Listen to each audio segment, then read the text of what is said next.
Welcome to the Critical Media Studies Podcast. We're your hosts, Mike Rapici and Barry Falk.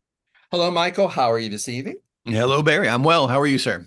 I'm doing very well, and I'm excited to talk about, and this is for those that keeping count, and we're certainly keeping count and keeping track of these things. This is episode 3 of a threefer of a trilogy that really it started off with our, I guess, episode 1 of this cosmological journey. We started with everybody's favorite philosopher. Everybody's favorite philosopher. Kyle Chayka, everyone's favorite philosopher, the philosopher of the internet, according to Kyle Chayka. His name, of course, is Byung-Chul Han.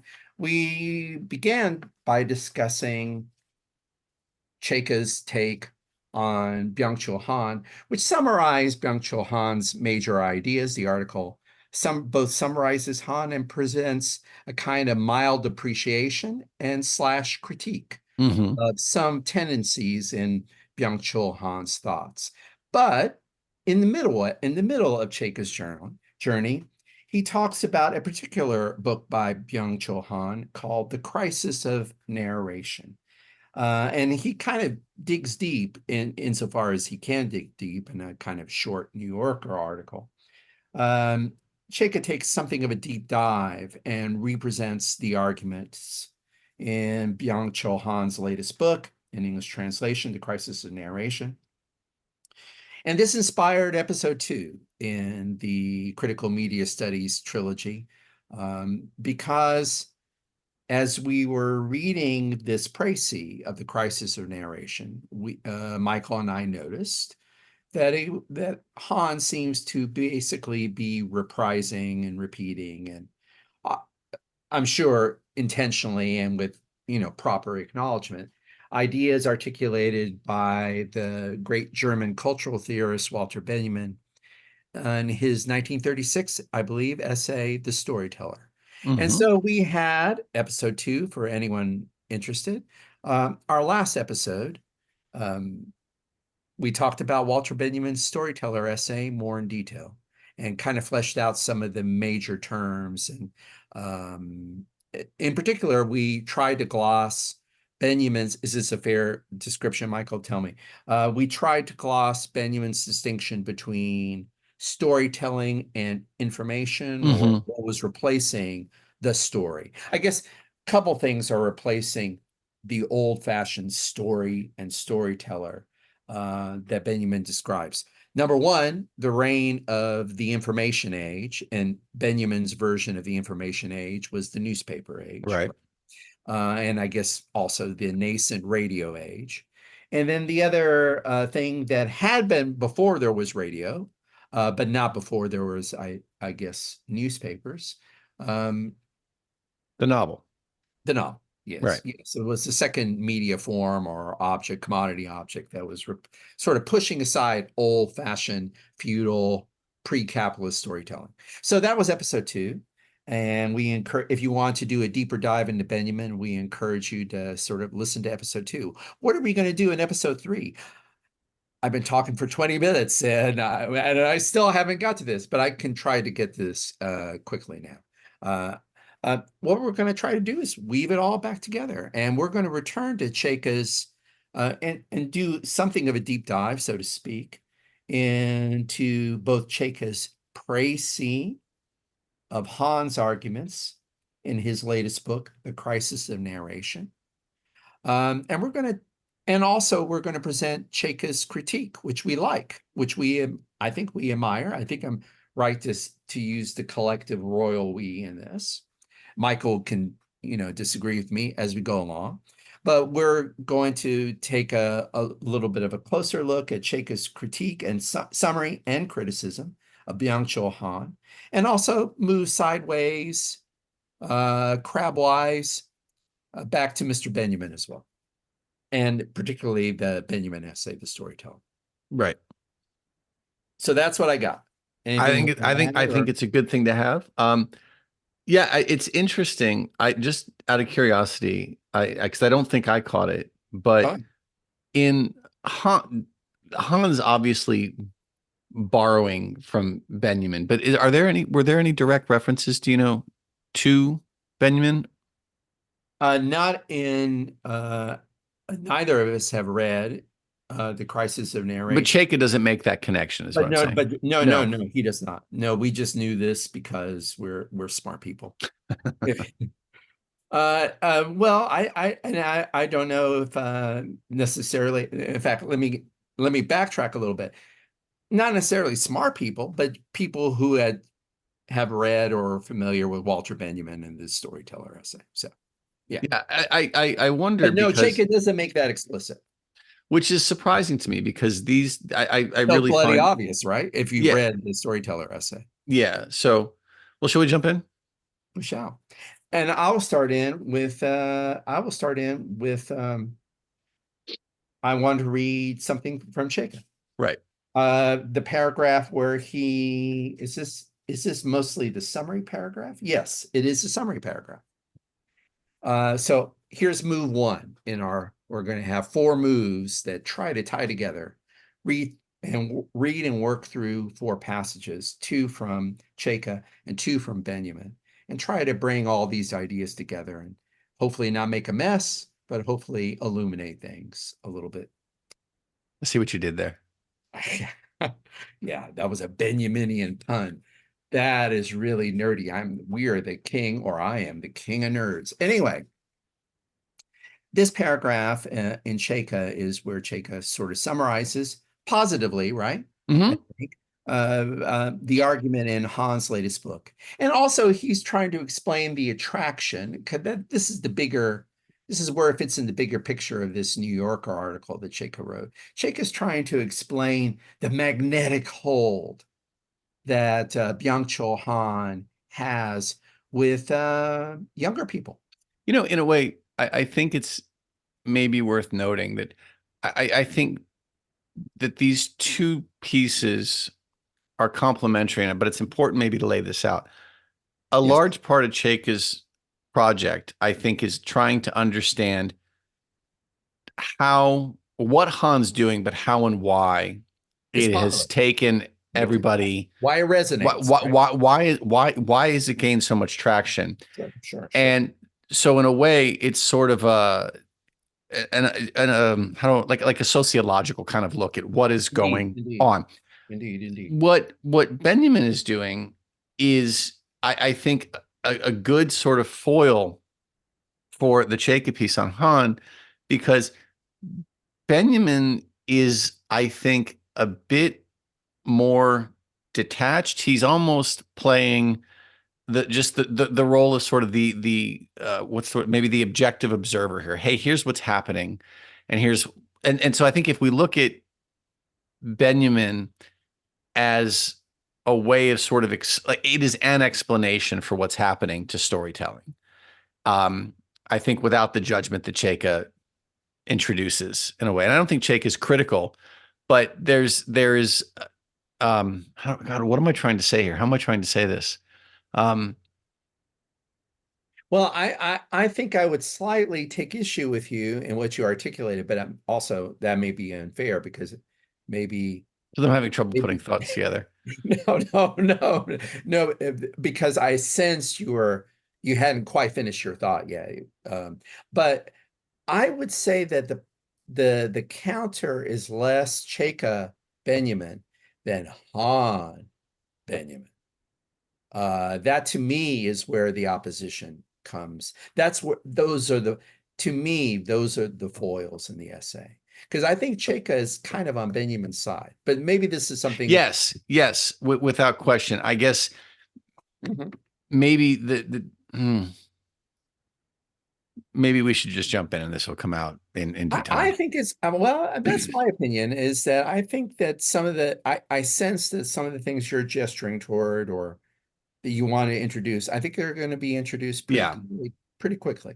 So let me just continue with passage one from Chayka. Han's latest book, an English translation, The Crisis of Narration, um, is quote, I'll resume, about the decline of quote unquote storytelling. which in Han's argument is an endangered mode of establishing meaning in an age dominated by the bullet points and edited clips of content that we consume online. Now, before you get to the last part of that sentence with the obvious references to the internet and online life, just this part of the sentence, an endangered mode of establishing meaning. That's a great description of the storyteller and storytelling that Benjamin describes in his essay, The Storyteller. And that's one of the reasons we thought of bringing Benjamin into introducing Benjamin in the gumbo. Okay, I continue with Chayka. Instead of lamenting a dearth of real life objects, Han laments our ability in The Crisis of Narration to narrativize our lived moments. And let's gloss narrativize our lived moments. Basically, to turn our life experiences into a narrative, into a story, right? Right, That's right. basically what it is. Okay, I continue. For digital platforms, quote, now here, Chayka's quoting Han, for digital platforms, data are more valuable than narrative, i.e. storytelling. They do not want, who is they in that sentence? I guess digital platforms, right? But isn't that funny? Digital platforms are the they. That's a kind of weird personification of. How so? Isn't To it? me, it makes perfect sense, right? Like these are, and I think this is where the Are they overlap. persons? Are they persons? Well, I they're, guess it is. I guess it is. Is Google a person? oh God, no, I meant more to the fact that they are, um, they have, they being the platforms They being the platform. Okay. are certainly interested in things other than reflection. They, Oh yeah. Oh yeah. I totally agree with that point. Maybe I'm just reading some humanity or human agency in they, and that's why I thought they oh, fair. was. But yes, that point. No, it seemed Han's point seems to be pretty spot on. And then basically, I think Chayka is in agreement with these bullet points that he's summarizing. I'll add two more to it before we go to Benjamin. Han's concept of information, Chayka continues, the information, quote unquote, the opposite of narration. I read that sentence poorly. Let me see if I can do it better. Han's concept of information, quote unquote, the opposite of narration, which requires a kind of non-data driven capacity for imagination, quote, comma, has something in common with content, quote unquote, the catch-all term that both describes and denatures 21st century culture into so much undifferentiated mush. My goodness, Chayka in that sentence seems to be channeling Han in his most negative moments, right? Absolutely. Content is many people use the term content in a positive valence, but not Mr. Chayka channeling Han, right? Content is indistinguishable from, in Chayka's words, undifferentiated mush. Okay, final sentence I'll read is another sentence from Han himself. In The Crisis of Narration, Han writes, and here Chayka quotes Han directly, in digital late modernity, we conceal the nakedness, the absence of meaning in our lives. I got a little bit mopey and incelish just reading that little dash, the Oh, stuff in dashes, don't right? buck The up, man. absence of There's hope. the absence of meaning in our lives, which is all about my life in digital late modernity. Let me read the sentence without too much embellishment. Han writes, in digital late modernity, we conceal the nakedness, the absence of meaning in our lives by constantly posting, liking, and sharing. The noise of communication and information, a bad word in this context, is supposed to ensure that life's terrifying vacuity. Here, okay, I snickered a little bit at that phrase because it was so dramatic. That's not Chayka, that's Han. That's Han, right? Life's terrifying vacuity remains hidden. So let me take a crack at this real quick before we move on, Please, right? please. So essentially, what Han is doing is drawing a line between the narrative, Which has which he meaning. feels is The green land dying, of meaning, the green right? land of meaning, yes. And But it's dying, information, as you say, information or data, right? which is And replacing. Yeah. information and data are these little sort of high calorie, low content chunks that this is the stuff that we populate. What does he say? This is the stuff that we use to conceal the nakedness and the absence of meaning with Of our horrible your vacuity. vacuous life, right? I got And to use that in like I got to find a way to use that in my real life it's here. a t-shirt. Like, It's it's a you total can t-shirt. and that's Life's horrible vacuity. so. But I think what's interesting, right, is that he sort of juxtaposes this information and this data Mhm. against the narrative, which Mhm. which is Or coupled with the which story, is right? right, but which is coupled with reflection. And I Mhm. think his point, right, is that all of the pieces do not equal the whole, right? Indeed, That when we indeed, when we it's incoherent. distill when we It's not a totality. distill our existence into data, we can't reverse it back into the narrative. We lose totality. We lose the totality that is necessarily a part of meaning. Meaning means you have a grasp of the whole.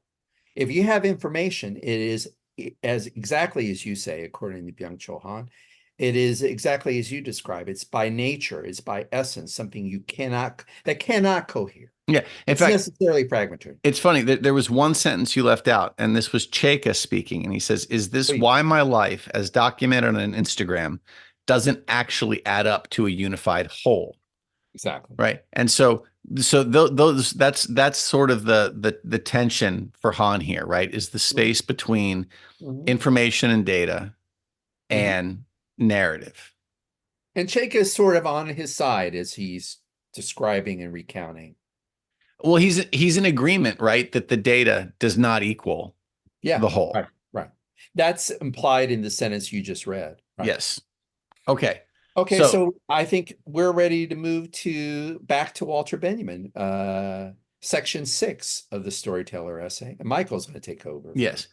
So um Here's how pardon me. Benjamin describes.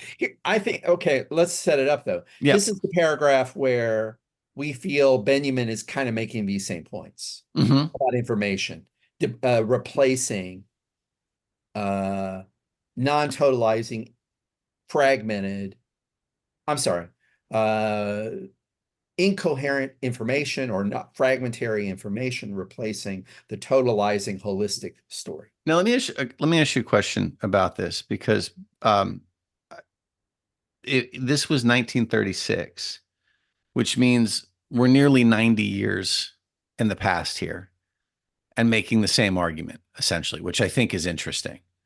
But that's a point to return to. I kind of just want to stick a pin there, and we'll come back to that.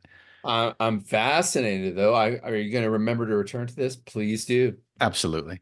Okay. Okay, so here we go. Villemessant, the founder of Le Figaro, Newspaper. characterized Point is Le Figaro's a French newspaper, right, newspaper. Okay. characterized the nature of information in a famous formulation. To my readers, he used to say, an attic fire in the Latin Quarter is more important than a revolution in Madrid. This makes strikingly clear that it is no longer intelligence coming from afar, but the information which supplies a handle for what is nearest that gets the readiest hearing. Information, however, lays claim to prompt verifiability. The prime requirement is that it appear understandable in itself. Often it is no more exact than the intelligence of earlier centuries was. But while the latter was inclined to borrow from the miraculous, it is indispensable for information to sound plausible. Because of this, it proves incompatible with the spirit of storytelling. If the art of storytelling has become rare, the dissemination of information as this state has had a decisive share in this state of affairs. Let me be the first to take the pin you put in out. When you were reading this, Mm-hmm. thought immediately of how we have narrativized the Arab Spring, where we say, oh my gosh, that's a revolution. And how is that a revolution? Now, regardless of the consequences or the long or the persistence of that revolution, the way in which we still would narrate the Arab Spring as something that was a revolution that was enabled by technology, and the technology had the technology function in precisely the way that you read Benjamin described. What mattered was getting local, verifiable, very important, up to date information in the hands of people who are seeking it. Mm-hmm. As local, as precise as possible. So it's a matter of shining a light and making possible a community of people who are concerned with information. You don't need stories, you need information.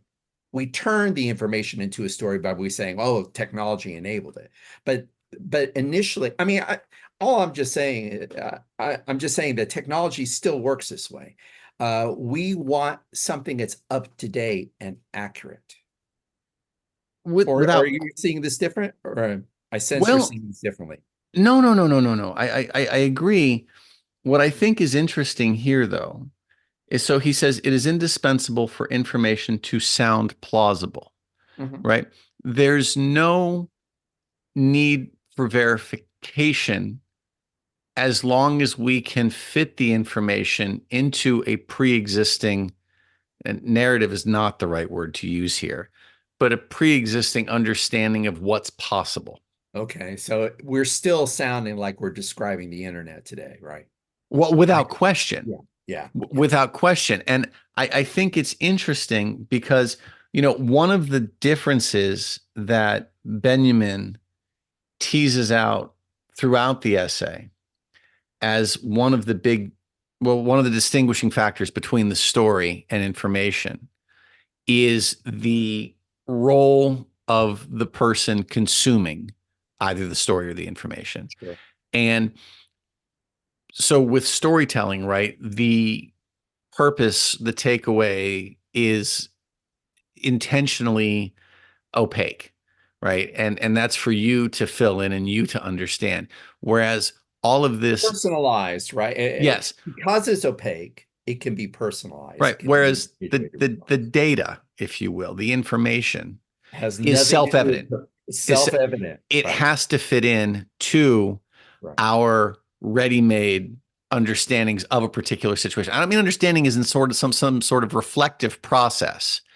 More a case of, well, there's a square hole here, and that's a square bit of information, so it fits.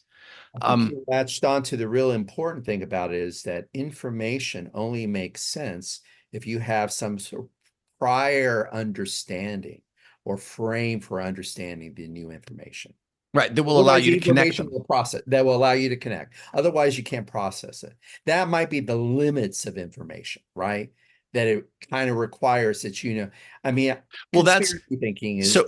is I think that's in the edges of what we're talking about right Well, now. I How think people make sense of conspiracies. yes, but I think that's the same thing that Han's arguing, right? Is Indeed. that the parts don't equal the whole. The Right. parts have to be Right. the part. Like if you try to narrativize something out of information, if Mhm. you try and create a genuine whole, Mhm. you're left lacking. It doesn't it doesn't Yeah, compute. You it's not need going to cohere. You feel empty. That's you where need the vacuity comes in, right? right You that feel empty. so you need a pre-existing framework to attach this. Yeah. Which and I guess that is the vacuity, right? That's the vacuity. That's That's the the optimism. horrifying. That's even the horrifying vacuity. Yeah. I think that's got to be in the title of this episode. By the way, I think we just found our title: Horrifying the vacuity. horrifying vacuity. Oh, this is like part two of the thriller. Horrifying vacuity. Shall we move on? Shall we move back to Yeah, Han and Chayka? let's please. I'm gonna go. I'm gonna take step three here and return. So far, I guess so far so good. on all counts, right? We like Benjamin. We like Chayka. Chayka likes Han. Chayka, this is a glowing circle so far. We're all liking this distinction. And by we, I mean Mr. Chayka, Mr. Benjamin, Mr. Rapici, Mr. Falk. We're all kind of digging this idea that there does seem to be some sort of categorical difference between the story and how storytelling works and how narratives tend to work, and something about the mechanized media world. First, the media world of Walter Benjamin's 1930s Europe, but also the media world of the globe in the 2020s. We think these categories are still kind of making sense and cogent. Am I right before I go? Without question. Okay. Without question. So there's this warm and fuzzy feeling that we have as we're going through part 1 and part 2. But now I'm going to go back to Chayka, and I'm going to introduce a little bit of dissonance, because this is where Chayka, while agreeing with, I guess, the larger outlines of Byung-Chul Han's argument in the crisis, as outlined in the crisis of narration, pokes a couple holes in it, or tries to poke some holes in it. And we'll see if Dr. Falk and Dr. Rapici agree with Mr. Chayka's strategies here. Chayka. So back to the New Yorker article. In the crisis of narration, especially, Han runs the risk of speaking with too much curmudgeonly. It's the first time we had this word, right? Pejorative term. Pejorative term. Curmudgeonly distance from his subject matter being the digital platforms, the internet. Yes. Like that. Okay, cyber life. He rightly, Chayka again, observes the present hype around narratives, which might include the mania for storytelling and corporate marketing, or the rampant popularity of TED Talks. He argues, though, that though stories is a buzzword in this media discourse, we have lost a true, deeper capacity for narrative meaning making.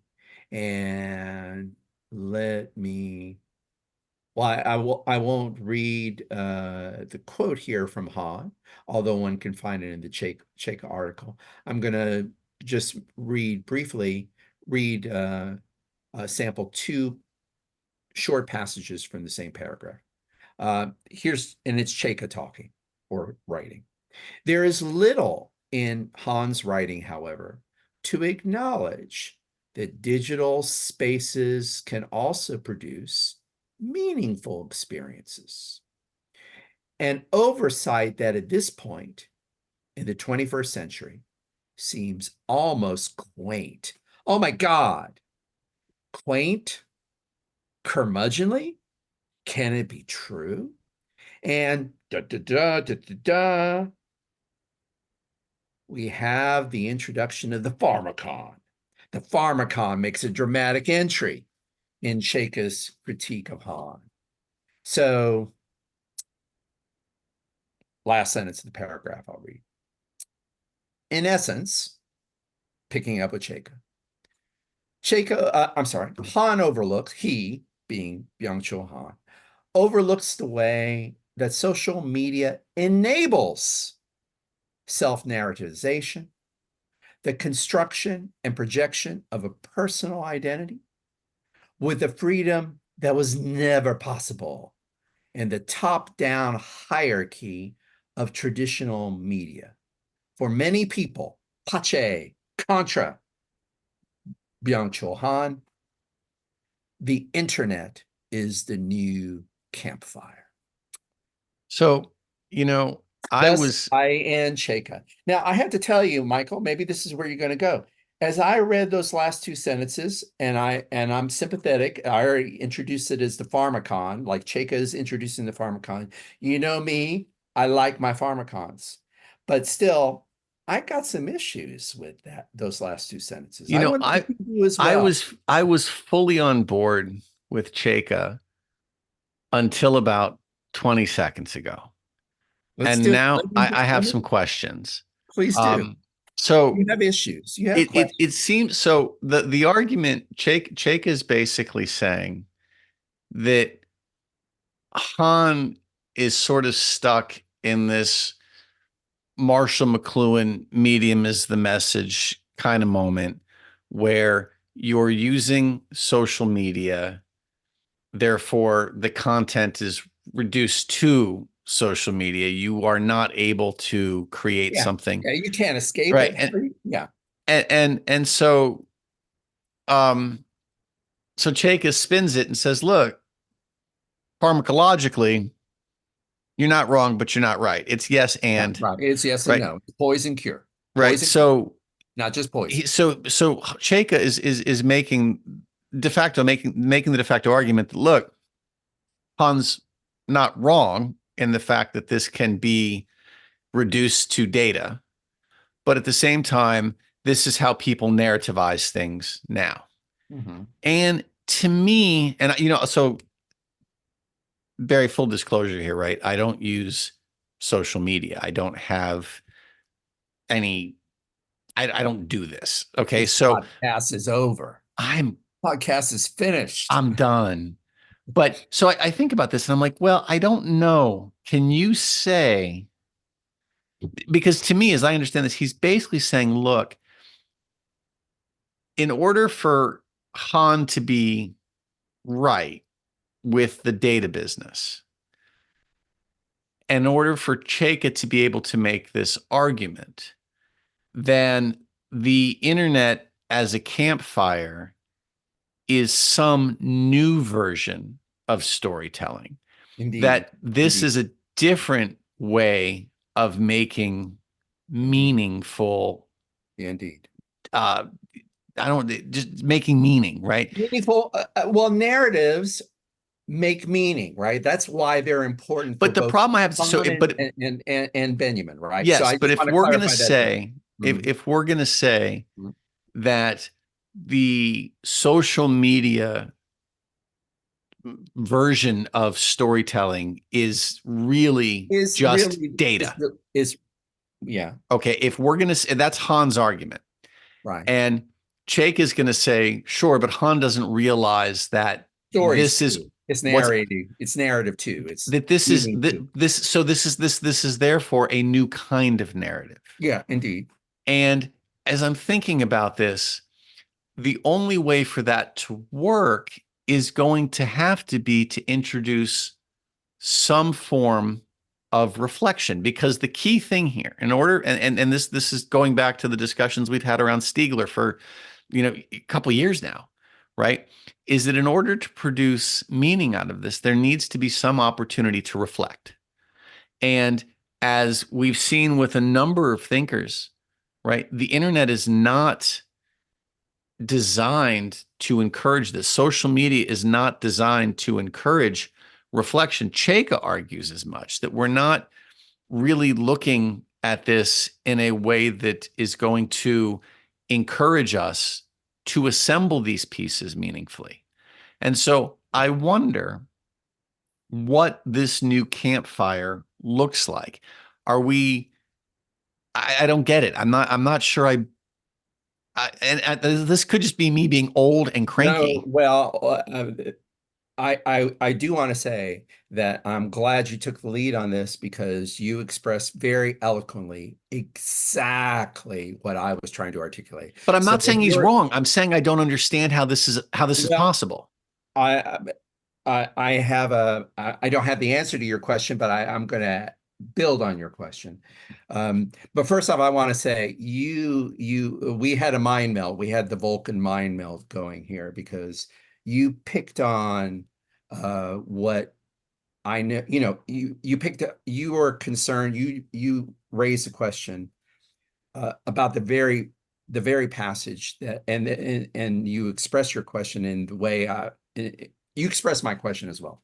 So we're definitely on the same path here. Let's see if we continue to be on Yeah. this.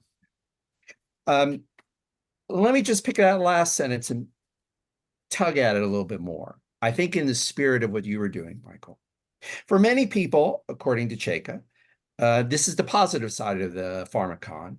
The internet is poison, but the internet is also cure. In its curative mode, Chayka writes, for many people, and this is what by implicitly Chayka says Han overlooks this. For many people, the internet is the new campfire. So my question, and I think the question you're articulating is something like this. Okay, how so? Um, what is the what is the what kinds of new stories are there around the new campfire? Now, I want to say this. Maybe there are new stories being told around the new campfire that are roughly equivalent to the older modes of storytelling that provided meaning. Maybe there is something. Maybe these newer stories are happening, and they're just not happening in the same old mode. That said, I want to turn to one of Chayka's examples in the previous sentence. Can I go ahead? Go ahead. I think I kind of need to finish the point. Yeah. So, okay. So in what ways is the internet the new campfire? Okay, one of his examples is the construction and projection of a personal identity. Red flag for me. Huge. That's That's exactly where I was going to go. Well, then go for it. So he says, Chayka, referring to Han, but he overlooks the way that social media enables self-narrativization, the construction and projection of a personal identity. This is akin to what Benjamin is talking about with the difference between the novel and the story, right? Indeed. The internet is, and so so now this is like maybe even more terrifying. Benjamin looks at the novel as an isolated thing. It is written in isolation, it is consumed in isolation, and it has a definitive endpoint. Solitary, right? Private, and has a definitive endpoint. Whereas the story is necessarily public and doesn't really end. Every story can then be picked up. It's communal. According to this, narrativization is now an isolated thing. We're telling ourselves stories. We're constructing our own personal identities for ourselves. This is terrifying. But Chayka feels that it's somehow the new campfire. But you're sitting at the campfire by yourself. You're sitting at the campfire by yourself. Well, but let's face it. You're not sitting at the campfire. No, but nobody's of the personal identity. And that's what Chayka misses. But here's what's listen, let's go back. I'm sorry. I want to go back for 1 second. The crisis of narration is where we conceal the nakedness, the absence of meaning in our lives by constantly sharing the noise of communication information is supposed to ensure that life's terrifying vacuity remains hidden, right? That's our t-shirt from earlier. Okay.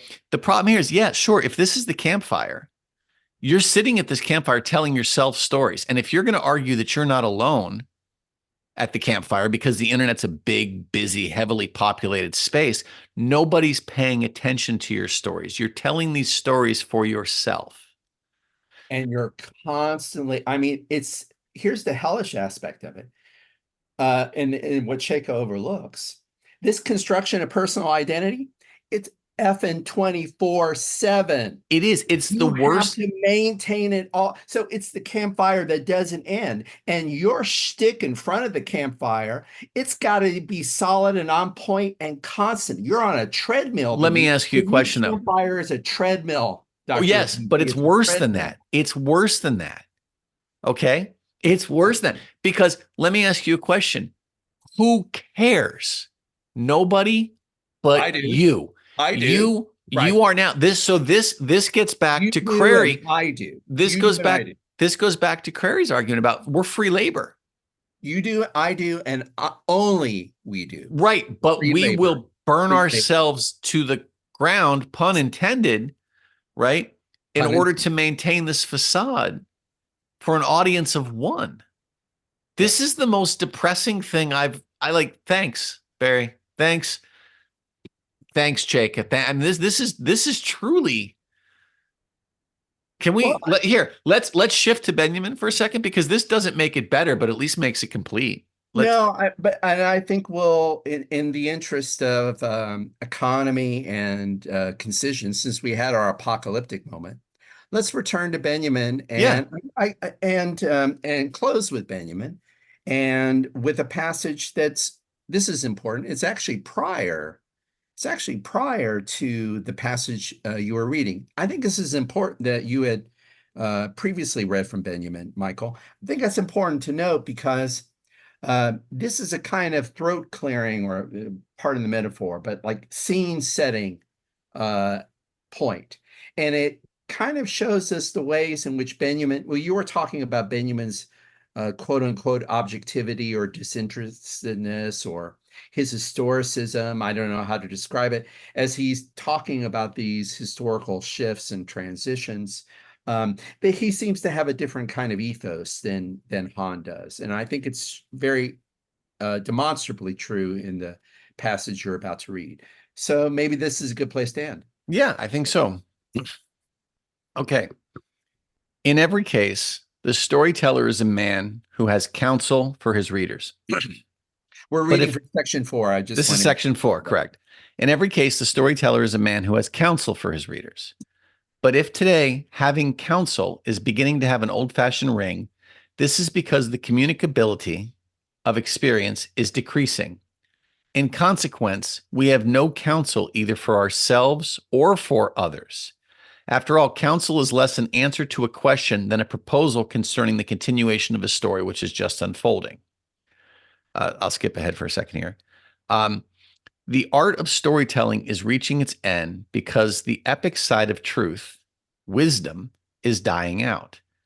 This, however, is a process that has been going on for a long time, and nothing would be more fatuous than to want to see in it merely a symptom of decay, let alone a modern symptom.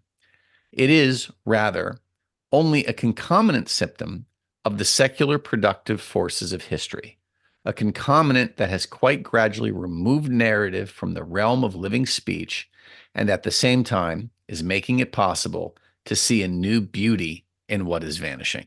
Let me take a quick stab, and I'll try to keep it quick, at explaining to our listeners why we thought this was an important moment in the Benjamin essay. And please, Michael, I'll hand it to you after I Yep. do a little short stab at it or short take on it. Um, and, um, and please supplement it. But um,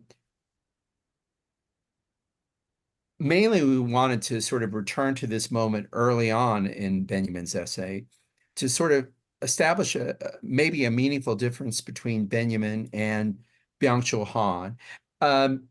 And we thought until the last couple of minutes that maybe Chayka was on our side in this, and maybe he is.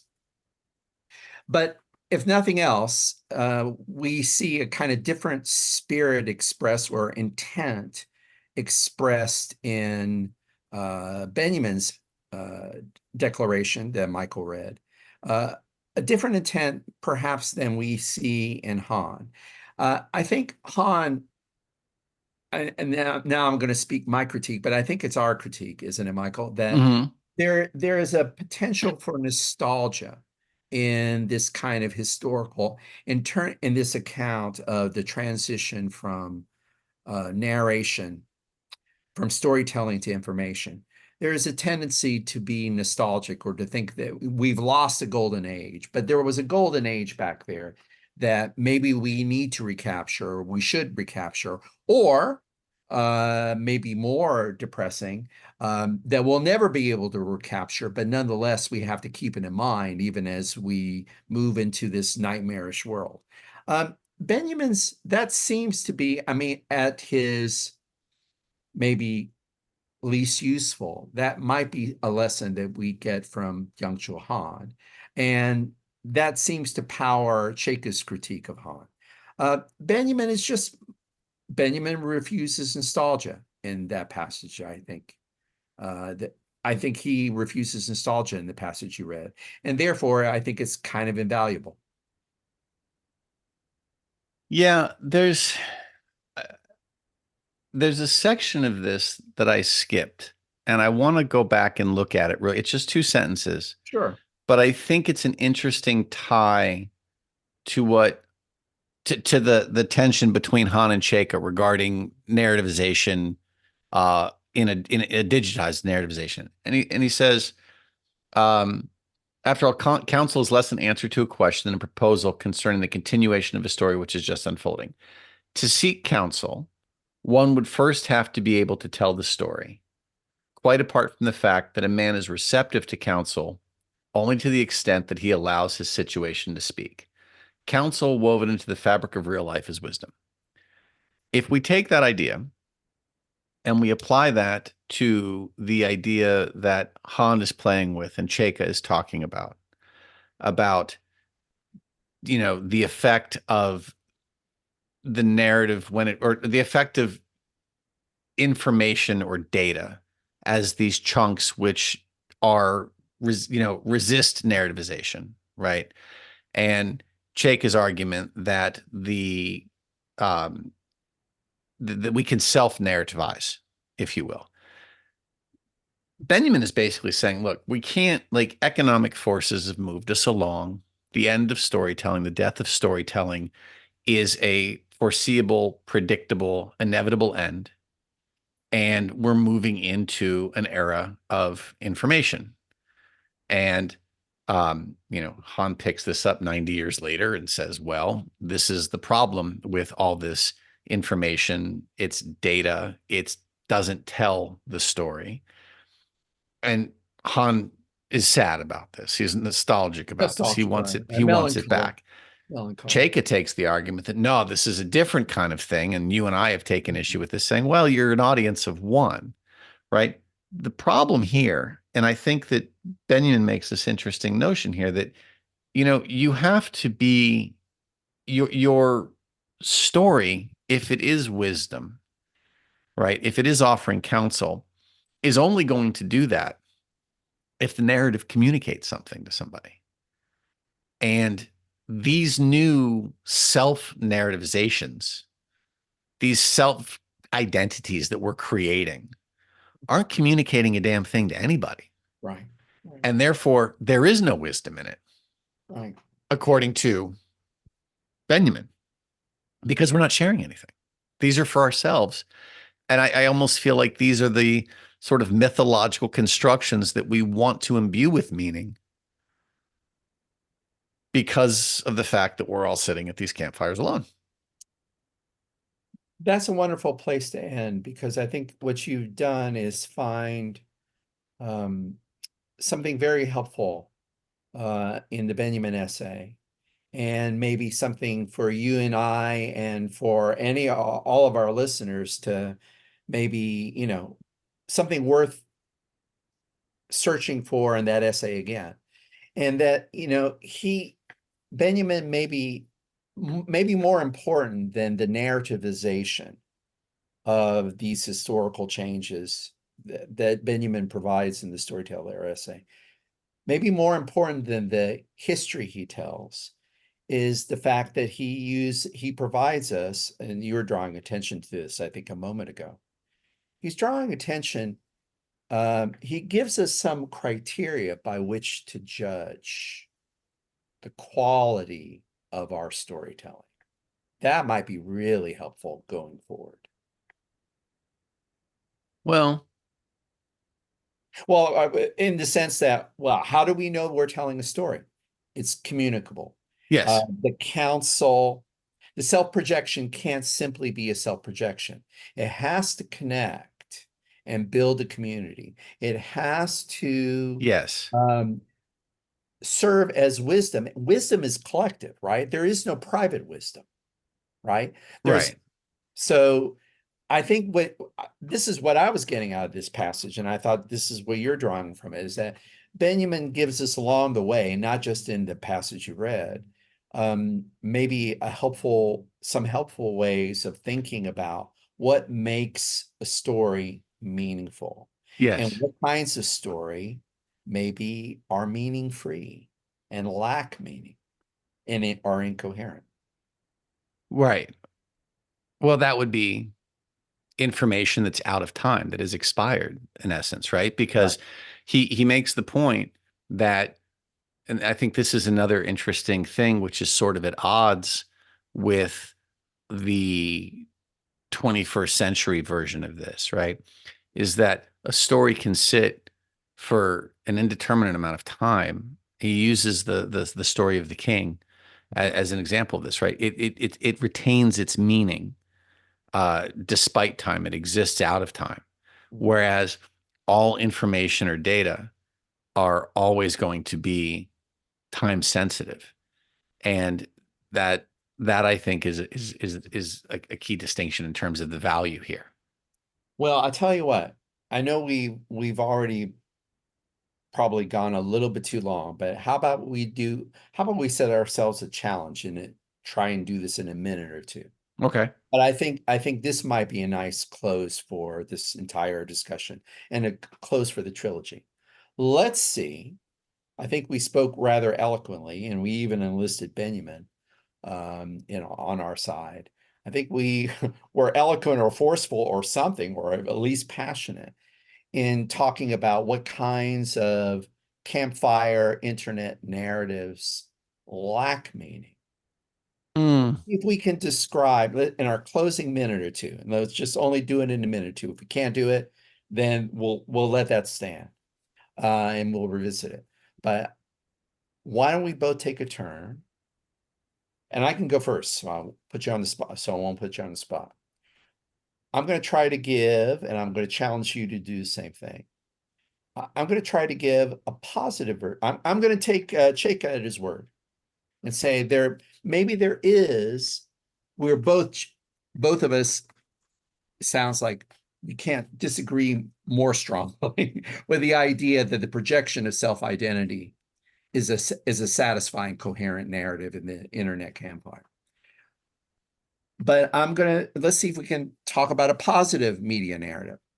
I'll give one. I don't know if it quite counts as a media narrative, but I do think it is something that is only possible with digital media, in particular with streaming. But it, to me, does create the kind of campfire effect. And that is actually streaming television programs that are longer, coherent narratives. Hmm. So that actually what people decry often, binging. I binged on a season of a things. I think that, yeah, I can see the negative aspects of it in the sense, if you believe, and I guess I do believe this, that too much internet is not necessarily mentally helpful. But the impulse behind binging your favorite television series, um, it strikes me as a positive thing, or can have a positive thing, in that it's sort of satisfying, and I think genuinely satisfying, the hunger for a sustained narrative that engages someone besides the storyteller. See, I like that. And I think my answer is very much in the same vein. And so I'll be quick, but I'm going to explain the why. And I think, Sure. because I think that's the one thing that you didn't fully Yeah. tease out. So, not to be self-aggrandizing, but I think the podcast is another form. And potentially, uh, well, and here's why, right? Like, the problem with the self-narrativization is it's for an audience of one. So I Indeed. think that, like the streaming television, the idea behind a podcast is that it is seeking an audience, right? And both of these, like the beauty of streaming television as the beauty of a podcast, is like a story. They exist out of time. There's no sort, like, certainly not all TV shows fit this, and certainly not all podcasts fit this. If you are time sensitive, that violates this, Sure, sure, right? sure, But at the sure. same time, somebody could be listening to this like right now, whenever right now is, after having just listened to the two previous episodes, and they're And going we'll to have a sense of a coherent, hopefully. right, Hopefully we did our job. right. But there will be some sense of But duration you and don't need to right. listen to it next week, this could be listened to 3, 5, 10 years from now. And it would, because the ideas are still there. And for anyone who listens and like, right? wow, that was vacuous and just dumb. Okay, that's fine. But the nice thing about the story is that it allows for that, right? Like, not every story hits home. Not every story makes sense. The beauty of this is that meaning in many ways is idiosyncratic. And I think that the important thing is that whatever the narrative is has to be pointed outwards. And that's part of the problem with so much of the social media is it presents itself as outward facing. It's not. But the only people who really attend to it Right. in a narrative way, we will attend to it as data, as individual bits, but the only people who are going to actually really focus on the narrativization of this are the authors. And that's the novel again. Great way to end. That was an interesting, this went to an interesting place. Very good job. All right. Well, thank you, Dr. Rapici. And with that, we end our trilogy on Byung-Chul Han and Walter Benjamin and Kyle Chayka. And we're going to have a follow. Oh, I forgot to tell you, we're going to have a follow-up podcast. There will be a fourth part. It's going to be about Byung-Chul Han's wonderful leather jacket. So listen for that next week. Okay, not really. Not really. This is the end. My beautiful friend, we're done. Thank you. Pleasure, Dr. Rapici. We'll talk again soon, I'm sure. Absolutely, sir. Have a wonderful evening. You too. Bye.